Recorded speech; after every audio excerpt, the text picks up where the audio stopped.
मेरे प्यारे दोस्तों, आप लोग रामायण की कहानी सुनने के लिए बेसब्र है ना?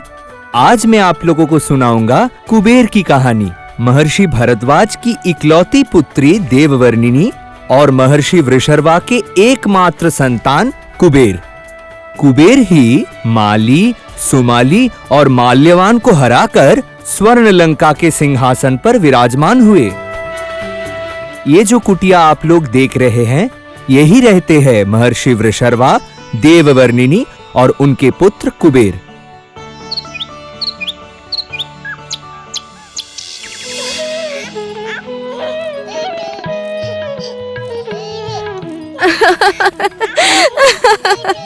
मेरा राजदुलारा, मेरा राजदुलारा। देववर्णिनी, स्वामी, देखिए देखिए, हमारा पुत्र कितना हंस रहा है। ऐसा लग रहा है कि वो मुझे कुछ कहना चाहता है। अच्छा, आपने तो कहा था कि आप इसका कोई अच्छा नाम रखेंगे। कुछ सोचा है आपने? कुबेर। ऋषि वृषर्वा और भारद्वाज की पुत्री देववर्णिनी के पुत्र का नाम होगा कुबेर। कुबेर।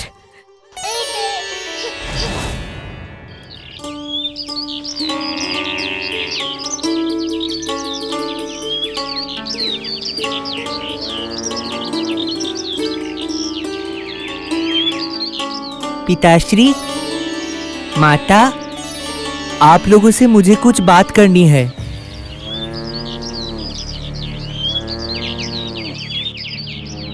बोलो पुत्र, तुम क्या कहना चाहते हो? पिताश्री, माता, मैं आप लोगों से आज्ञा लेने आया हूँ। कैसी आज्ञा? माता, मैं वन में जाकर प्रजापति ब्रह्मा की तपस्या करना चाहता हूँ। तपस्या? कितने दिनों की तपस्या पुत्र? वो तो मैं बता नहीं सकता। 100 वर्ष भी लग सकते हैं और 1000 वर्ष भी लग सकते हैं। लेकिन कुबेर, तुम्हारे बिना हमारा दिन कैसे गुजारा होगा पुत्र? तुम ही तो हमारे जीने का एकमात्र सहारा हो। नहीं देववर्णिनी, उसे तुम रोको मत। बचपन से ही पूजा अर्चना और धर्म के प्रति उसका जो आकर्षण है, वही इसे आगे बढ़ाएगा।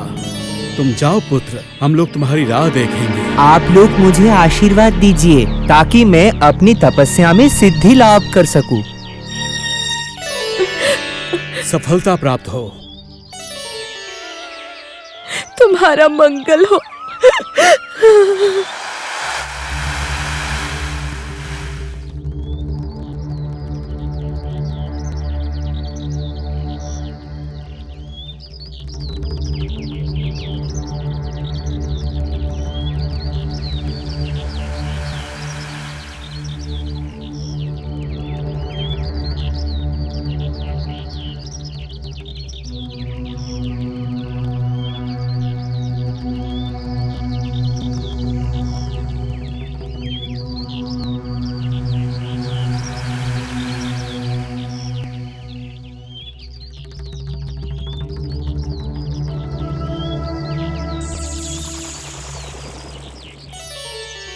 वत्स कुबेर, आंखें खोलो। कौन? मैं हूँ प्रजापति ब्रह्मा, जिसका आशीर्वाद प्राप्त करने के लिए पिछले 2000 वर्षों से तुम एकाग्रता पूर्ण तपस्या किए जा रहे हो पुत्र। प्रजापति ब्रह्मा, मेरा प्रणाम आप स्वीकार कीजिए प्रभु। पुत्र कुबेर, तुम्हारी तपस्या से मैं प्रसन्न हूँ, इसलिए मैं तुम्हें आशीर्वाद स्वरूप एक विशेष उपहार देना चाहता हूँ पुत्र। इंद्र, वरुण और यमराज को मैंने तीनों लोकों का भार दिया है। आज से मैं तुम्हें चौथे लोक का भार दे रहा हूँ। मेरे वर से तुम्हें धन और संपत्ति की कभी कमी नहीं होगी। एक यक्ष होने के बावजूद तुम्हारा अधिकार देवताओं के समान होगा। मैं तो सिर्फ आपको संतुष्ट करने के लिए तपस्या कर रहा था प्रभु। मेरे मन में कुछ पाने की आशा नहीं थी प्रजापति। पता है पुत्र, तुमने तो मुझसे कुछ मांगा नहीं है। मैंने खुशी खुशी तुम्हें ये वरदान दिया है। और बस यही नहीं, मैं तुम्हें कुछ और भी देना चाहता हूँ। और वो क्या है प्रभु?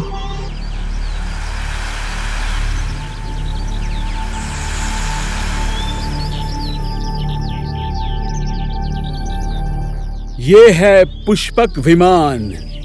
इसके सहारे तुम आकाश मार्ग से भी यात्रा कर पाओगे। धन्यवाद प्रभु, आपका बहुत बहुत धन्यवाद। माता, पिताश्री, कहाँ हैं आप? देखिए देखिए, आपका बेटा आपके पास लौट आया। कुबेर, मेरा पुत्र कुबेर। माता, मैं प्रजापति ब्रह्म का भक्त हूँ। उनकी कृपा दृष्टि हमेशा मेरे ऊपर है।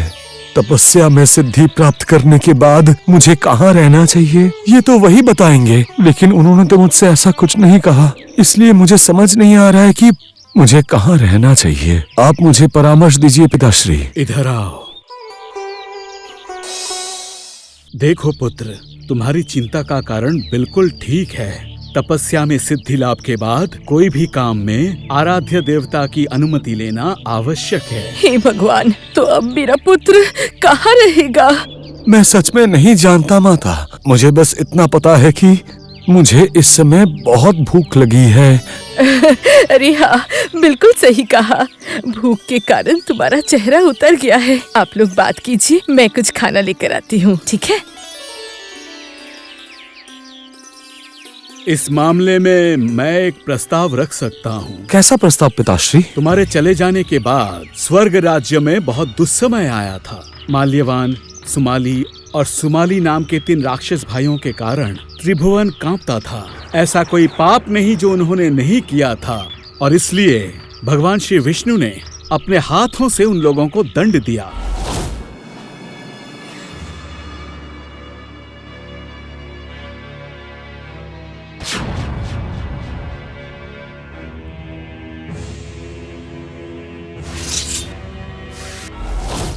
भाई की मृत्यु का संदेश पाकर माल्यवान और सुमाली और भी भड़क गए और उन लोगों ने विष्णुदेव पर आक्रमण किया।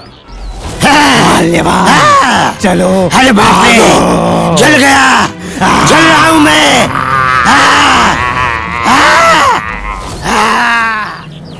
उसके बाद से सारे राक्षस कुल पाताल लोक में छुपे हुए हैं, और इसके कारण दक्षिण समुद्र के किनारे त्रिकुट पर्वत के ऊपर उनका जो विशाल महल था, जिसका नाम लंकापुरी है, वो अभी सूना पड़ा हुआ है। मुझे लगता है तुम्हें उस खाली महल में ही राजा बनकर बैठ जाना चाहिए।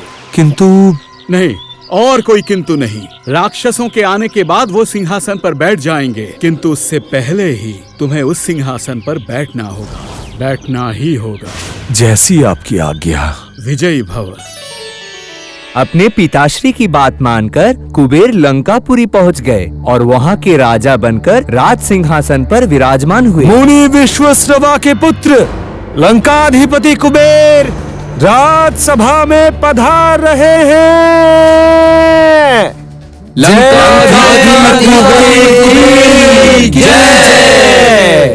लंकाधिपति कुबेर की जय। लंकाधिपति कुबेर की जय।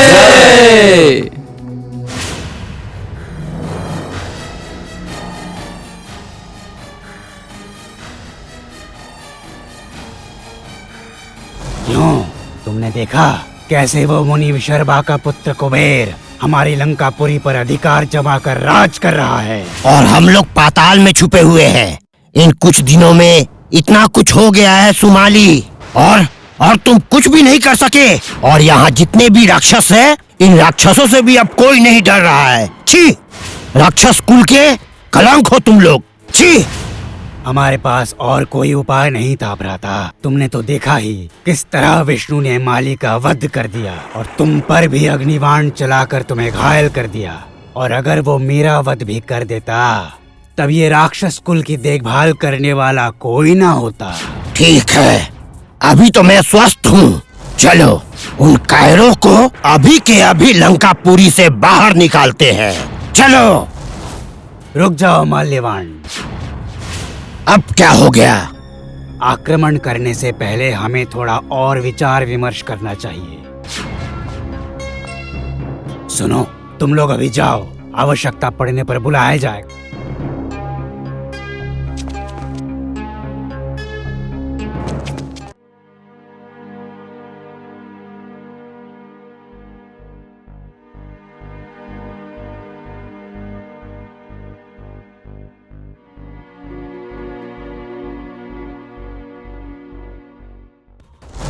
पिताश्री, माता आप लोगों को खाने के लिए बुला रही है। हाँ, चलो पुत्री कैकसी।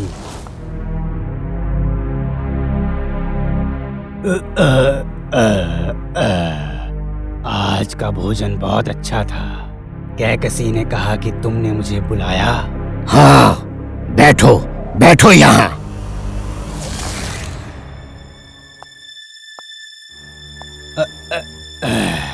देखो सोमाली, चाहे जैसे भी हो, हमें हमारी लंकापुरी वापस लेनी ही होगी। हम अपनी लंकापुरी के सिंहासन पे किसी और को बैठते हुए नहीं देख सकते। ये तो मैं भी चाहता हूँ, परंतु कैसे? मैंने तो तुम्हें पहले ही कहा है, इस समय लंकापुरी पर आक्रमण करना उचित नहीं होगा। जानता हूँ, मैं सब जानता हूँ, और इसीलिए मैंने आज एक दूसरा उपाय सोचा है भाई। दूसरा उपाय?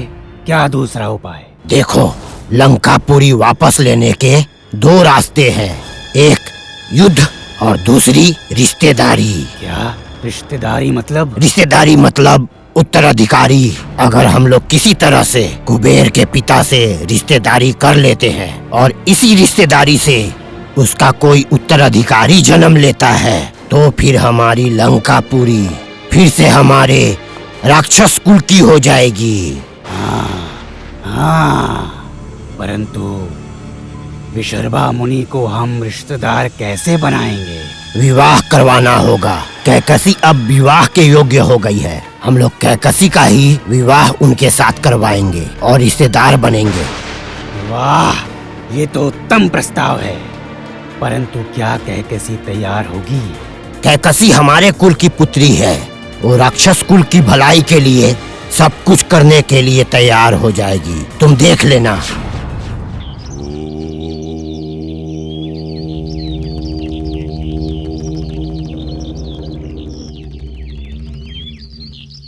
कैकसी, वो देखो, वो रहे मुनिवर। तुम जाकर उनसे पूजा निवेदन करो। जब तक वो अपने नेत्र नहीं खोलते हैं, तुम वहीं पे बैठी रहना। मैं उस पेड़ के पीछे छुप जाता हूँ, तुम जाओ। आप निश्चिंत हो जाइए, मैं किसी भी प्रकार से उनका आशीर्वाद लेकर ही रहूंगी।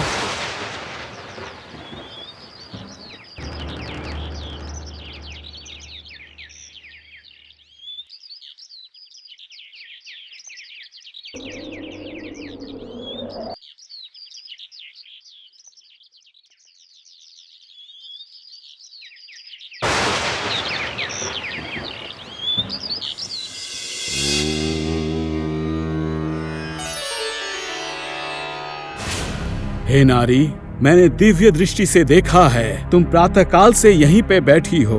मैं कैकसी हूँ। मैं तो यहाँ आपका आशीर्वाद लेने आई हूँ मुनिवर। आप ध्यान में थे, इसीलिए मैंने आपको परेशान नहीं किया। तुम्हारे निवेदन की आंतरिकता से मैं प्रसन्न हूँ। बोलो बोलो, तुम्हें आशीर्वाद स्वरूप क्या चाहिए? मैं जो चाहती हूँ वो मिलेगा मुझे। क्यों नहीं मिलेगा? अवश्य मिलेगा। कोई ऋषि कभी झूठ नहीं कहता।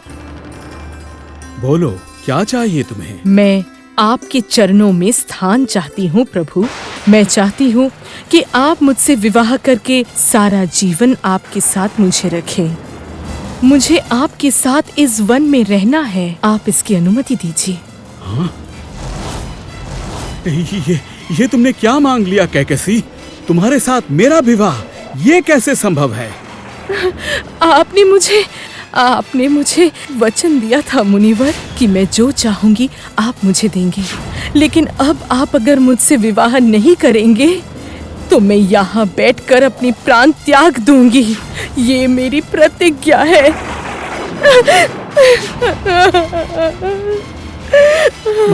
मत रो कैकसी, चुप हो जाओ और अपने आंसुओं को पोंछ लो। अगर तुम्हारी यही प्रार्थना है तो यही सही।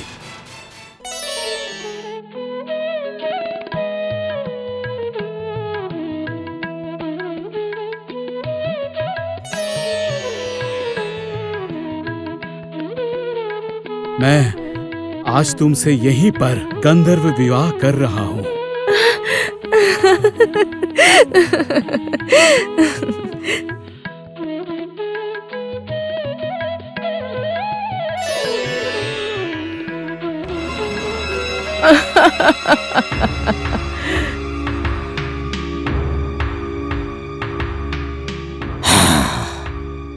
तुमने आधा कार्य कर दिया है कैकसी।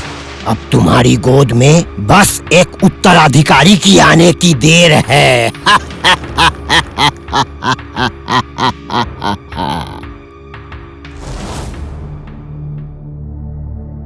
मेरी पुत्री कैसी है मुनिवर? कैकसी ठीक है। आप दोनों जरा प्रतीक्षा कीजिए, दासी आपके नवासी को लेकर आती ही होगी। प्रणाम मुनिवर। वाह वाह वाह वाह वाह वाह, मेरा नवासा तो बहुत बहुत ही सुंदर है। बिल्कुल बिल्कुल मेरी पुत्री कैकसी की तरह। अच्छा मुनिवर, आपने इसका कोई नाम तो सोचा ही होगा। नहीं, ये हमारे कुल का दीपक है। इसका नामकरण मैं करूंगा। ठीक है, ऐसा ही सही। मैं इसका नाम रखता हूँ रावण।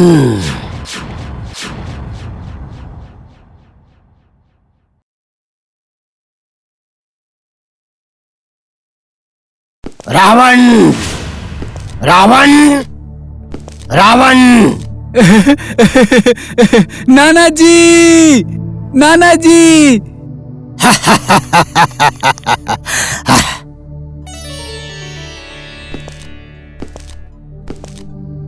प्रणाम मुनिवर। आओ आओ माल्यवान, जाओ अंदर जाओ।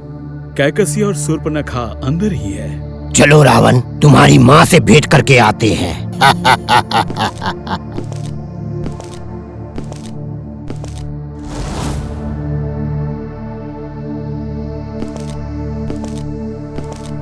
आपने देखा नाना जी, हमारी छोटी बहन शूर्पणखा कितनी सुंदर है।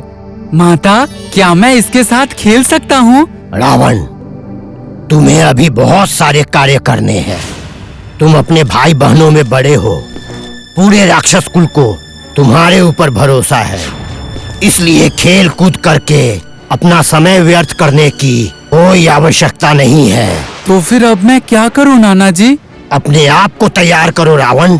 हम लोगों ने जो कुछ भी खोया है, सब कुछ वापस लाने का दायित्व तुम्हारा है। जो काम राक्षस कुल का होकर एक दिन मैंने शुरू किया था, अब वो काम तुम्हें ही अच्छे से समाप्त करना पड़ेगा पुत्र, करना ही पड़ेगा।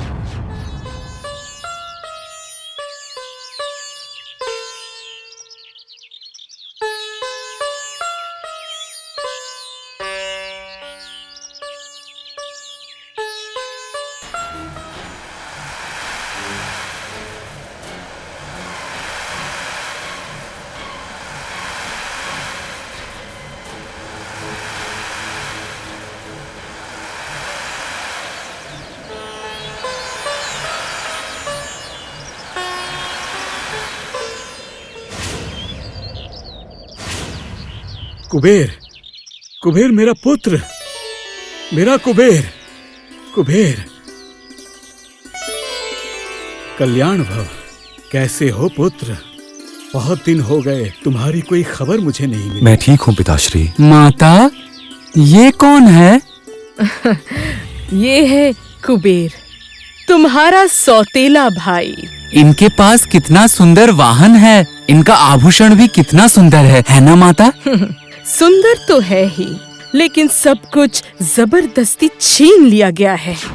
कुछ भी इनका नहीं है। कुछ भी इनका नहीं है? तो ये सब किसका है? ये सब राक्षस कुल का है।